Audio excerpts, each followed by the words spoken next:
I'm Dr. Andy Scholes. Thank you for taking your time to watch this video. I'm going to talk a little bit about how you can take better care of your spine, how you can avoid things that may damage your spine, and how you can be healthier overall. Hippocrates once said, "Look well to the spine for the cause of all disease," and he really knew what he was talking about because nearly every single function in your body is controlled by a nerve passing through your spine. When we look at a cross-section of your spinal cord, about 45% of the nerves are what we call motor nerves. These are the ones that control your muscles. If those get pinched, we could have things like muscle weakness, spasm, fatigue, or tightness. Another 45% are your autonomic nerves. These are the most important ones because they go to your organs that keep you alive. Things like heart rate, breathing, blood pressure, digestive, liver function, all controlled by your autonomic nerves passing through your spine. And then finally, about 10% are sensory nerves. Of those sensory nerves, some of them feel pain. What do most people come into the chiropractor for, though? Yep, you guessed it, pain. Very few of those nerves are pain sensitive, but we want to make sure that we are getting all of them functioning properly. Most people, when they look at their x-rays, are surprised to know that there should be some curves when we look at your spine from the side. We realize that when we're looking at it from the front or the back, it should be nice and straight, but from the side, there are some curves that are supposed to be there. Those act as shock absorbers for your spine. If you were to think of it like dropping the bowling ball down onto a spring, that's what your spine should be doing. Every time you take a step, there's pressure and shock that needs to be absorbed. Problem is, if we lose those curves over time, it's like dropping the ball onto the cement block. There's no shock absorption, and the spine has to take up the brunt of that force. Discs tend to wear out, and the spine can start to degenerate. So that's one of the things that we're always looking for in your spine to make sure that those curves are where they need to be. The reason that's so important, again, is because so many of those nerves control function in your body. So without that proper structure, you can't really have proper function of these nerves. Some of the most important ones and most common ones that we'll see getting pinched in the spine are going to be C1. That's the very top bone in your neck. It's super important because your spinal cord and brainstem pass through there. So everything from your brain on down can be affected by that.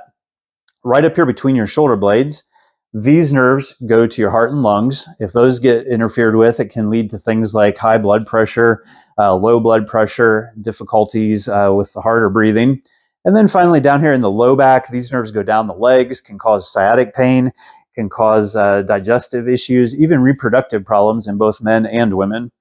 So there are a lot of different nerves passing through your spine going to all the different parts of your body. I do want to cover what the different causes of subluxation are. A lot of times people see their x-rays and we'll go over things at their initial evaluation with them, and they'll say, well, how did I get this way? Well, it's from stress throughout your lifetime. There's three different major types of stress: psychological, chemical, and biological, and then physical stress.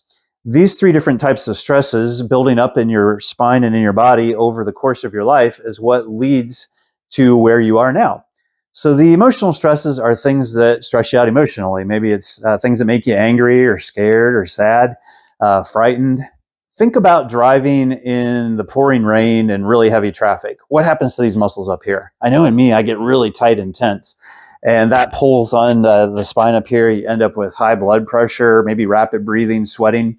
Those can definitely stress you out and put pressure on your spine. Chemical and biological stresses are a little bit more tangible things that can cause the spine to shift out of place. Things like smoking, that actually affects the nerves coming back from your lungs. Taking medications, using drugs, that's going to affect the nerves coming from your liver and kidneys. Alcohol is going to affect the liver. Air pollution, we have really poor air quality here in East Tennessee. Water pollution, your body has to be able to deal with all those things.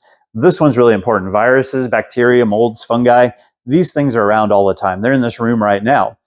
Whether it be a virus, a coronavirus, a flu virus, different types of bacteria, your body has to be able to identify those things, and your immune system is designed to fight those off. Well, research is showing more and more that the central nervous system, your brain and your spinal cord, coordinates the attack of your immune system on these invaders. So we want that functioning as well as possible. Most people that have been under care in our office for a year or more say that they are a lot healthier now as far as getting sick, or if they do get sick, they get over it very quickly. Myself included, I can definitely tell a big difference with getting regular adjustments. And then finally, physical stress on the body. This began at birth. Somebody most likely grabbed you by the head and they started pulling and twisting, so that can put some pressure on your spine. And then we have different other physical stresses throughout our life, sleeping in the wrong position, things like major stresses like car accidents, improper lifting. You always want to lift with those big muscles in your legs, never bend and lift, and never twist and bend and lift. So those are just a few examples of the many thousands of types of stresses that your spine has throughout time. All of those stresses can build up to cause the subluxation. That's what's building this iceberg over, most cases, many, many years. Now, pain is just the tip of that iceberg because very few of those nerves feel pain. So the way that we deal with that pain or the way we deal with those symptoms is going to determine what happens to the rest of this iceberg. If we just try to maybe mask the pain, first of all, with over-the-counter drugs, painkillers, things like that, those might help for a little bit, but typically they start wearing off, the pain starts coming back, and then that sends us on this downward spiral of more medications, stronger prescriptions, maybe even shots or surgery, all because we're just masking the symptom and not really taking care of the underlying cause. Now, to build an iceberg takes many, many years, right? It's going to take time, it's going to take repetition with chiropractic to melt that iceberg. Other causes of subluxation throughout your lifetime are the things that you maybe did as a child. Again, sleeping in the wrong position, work-related stresses, athletic aggravation, especially the one-sided sports, bowling, tennis, golf, things like that. That puts a lot of twist in your spine. This has been a relatively new thing in the last 10, 20 years, text neck. That's actually a term nowadays. And it's not just texting, but anytime we're using devices and we're stuck in that hunched over position, that gives us a lot of reverse curvature in our neck. It's not going the way that we want it to. So we want to be aware of this and just try to hold those devices up as well as possible. That's especially important with children. If they're playing with these devices, try to remind them to keep their head back over their shoulders. So again, pain is like an alarm. It's telling you that there's something going on that's wrong, but the way we deal with that pain is going to determine what happens. So if we have a fire in our house at 2 a.m. and the smoke alarm starts going off and we call the fire department, we don't want them to come rushing over and just put out the alarm. If they do that, our house is going to burn down. They took care of the symptom, but they didn't take care of the cause. Obviously, what we want to do is have them put out the fire, and then guess what that does? That's going to silence the alarm when they do that. They're taking care of the cause of the problem. So that's what we're always doing as chiropractors. We're trying to find the cause of the problem, take care of that so that you can function better. Now, a big thing with your spine is sleep. And that's a big thing with your overall health. That's when your body has a chance to heal itself. So we want to make sure that we're sleeping in the proper position. We don't want to have too many pillows behind our head, pushing our head forward, causing that reverse curve in our spine. If you're on your back, you want to have just a thick enough pillow to support your head and neck, and then put a pillow underneath your knees. Especially if you have issues with numbness and tingling in your arms, you should hug a pillow. Put one on your chest. That brings your arms up off of your chest. If you're on your side, you want to have just a thick enough pillow to support your head and neck, keeping your spine straight.